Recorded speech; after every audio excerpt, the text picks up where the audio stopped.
So now that we've gone over all of the components that you need and what I have in my system in order to get the things that I need done, let's go over yours. What's up everybody, Dimitri of Caddac Gaming here, and today we're going to be going over what kind of information you need to decide on when building your computer, basically where to start. So typically, when someone comes to me asking me to help them plan out or build a computer, I ask them two main questions. What is your main use case for the computer going to be? And how much money do you want to spend? When building anything like a computer, a budget is very important. You don't want to be overspending too much, but you also don't want to be limiting your potential for the computer's performance by not spending where you could be. But that budget can be altered quite a bit depending on your use case. For example, if you're mainly playing very simple, non-demanding games like Minecraft and Fortnite and Rocket League, for example, you really don't need to spend the kind of money that someone who's playing AAA titles. Mind you, you can always spend that extra money and then have that performance there for when you need it, but you don't have to spend the money. The other important part of your main use case is kind of determining what kind of components you need. If you're doing a lot more production heavy tasks, you're going to want a slightly different set of hardware than if you're going to be doing mainly gaming tasks. And if you're doing a MISC task, you're going to want to find something that's good at both things. So typically the best place to start is your CPU. And in the past, if you're going to be doing more productive workloads, you're going to want more cores. And typically that would be going to Team AMD. But if you're going to be focusing on gaming, you want the highest performing, usually the fastest CPU, and typically you'd be going towards Intel. However, as of right now, AMD is actually leading in both gaming and productive performance across the board in almost every category. There are a few exceptions, and if you want to go and look into those, you're going to want to check out some recent CPU benchmarks to determine if your particular game favors AMD or Intel more. But at a minimum, I try to suggest a 6-core CPU as of right now for a good middle-of-the-road gaming-focused CPU, because it'll be nice and future-proof and it'll do really well right now. However, if you're going to be doing more production heavy tasks, you're going to want to go to something like a 10 or 12 core CPU. You can get away with a good 8 core CPU as well, but if production is going to be your main focus, it is worth it to invest in those extra cores. Now, once you've decided your CPU, everything else is going to depend on what form factor you choose.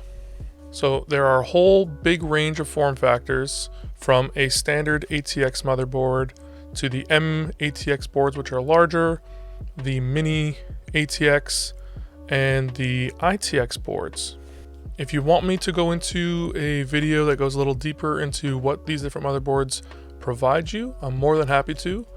But just remember, the smaller the board, the less things they can cram on it at once. So you do end up losing a few features or a few extra connectors, but what you lose, you gain in that smaller size to be able to put into a smaller computer case and have a smaller footprint overall. But speaking of your motherboard, what motherboard you get is going to be based on which CPU you get. CPUs and motherboards are paired together by chipsets.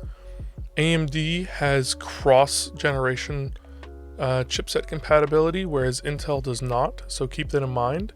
You're going to want to, if you're going Intel, you're going to want to get the exact chipset that launched with your CPU generation. And if you go AMD, you're going to want to make sure that you get a chipset that is compatible with your CPU. So you're going to want to go and check one of these CPU compatibility charts on AMD's website, and it'll tell you which chipsets are compatible. And specific motherboards will have to make sure that they update the BIOS to support whichever CPU that you want to use. It's also very easy to overspend on a motherboard. I would say that motherboards suffer the most from the gaming gimmicks. So if you guys want me to do a video specifically on motherboards and how to choose the right one, I'd be more than happy to. Leave a comment in the section below if you'd like me to do one. So once you've chosen a motherboard that is the right chipset for you and has the features that you need, you're going to want to go ahead and choose your RAM. So with RAM, anywhere from 3000 to 3200 is a good all-around spot for RAM in terms of speed.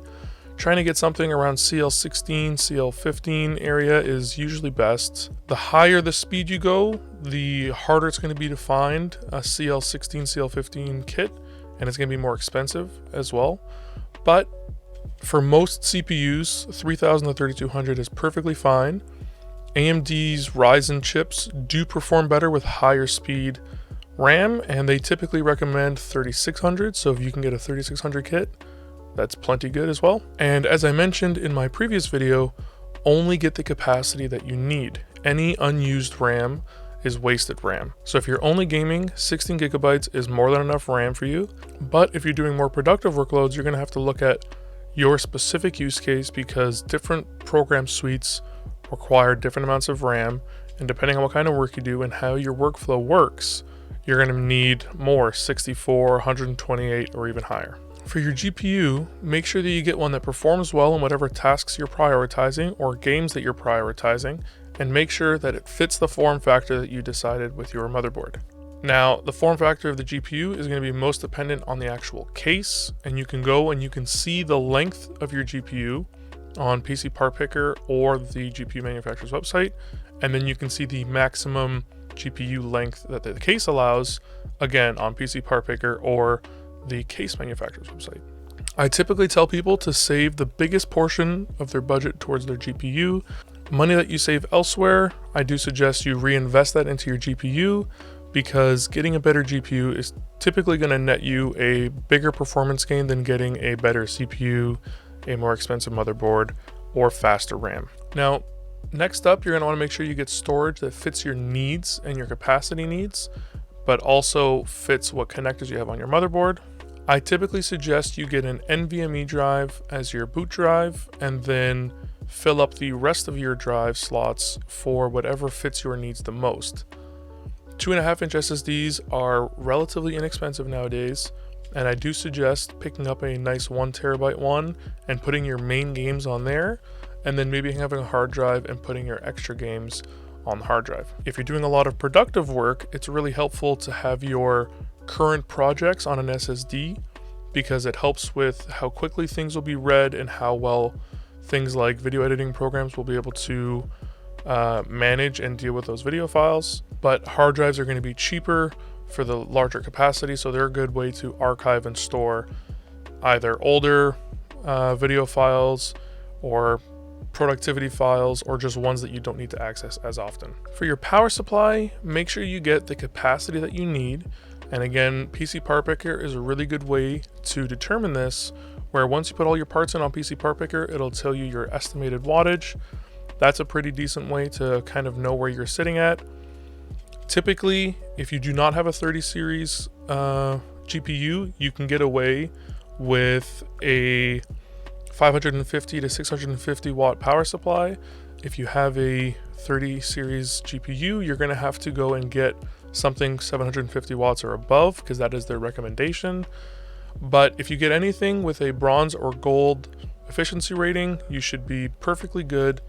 And as long as you get it from one of the reputable suppliers, you can check the tier list that people online as Tech Tips forums actually put together. I'll leave a link in the video description below, and you can refer to that for any of the brands or models that you're looking for.